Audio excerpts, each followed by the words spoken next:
बहरिया orchard ठोकर न्याज़बेग से 13 kilometre drive इन road पर वाक़ है, जहां आसाइशों को मानी मिले हैं, जहां चाहतों को इत्मीनान मिला है, जहां जिंदगी एक नए अंदाज से मुंतज़िर है आपकी।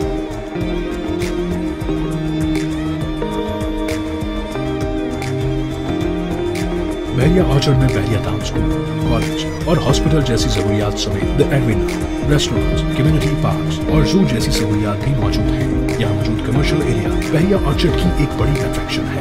ऑर्चर्ड पार्क और गोल्फ कोर्स के साथ बहरिया ऑर्चर्ड, जहाँ मुतवस्सित तबके के लिए लो कॉस्ट स्कीम का आगाज भी किया गया है। बहरिया ऑर्चर्ड पाकिस्तान में कम्युनिटी लिविंग कॉन्सेप्ट की एक नई जहत मुतारिफ करवा रहा है।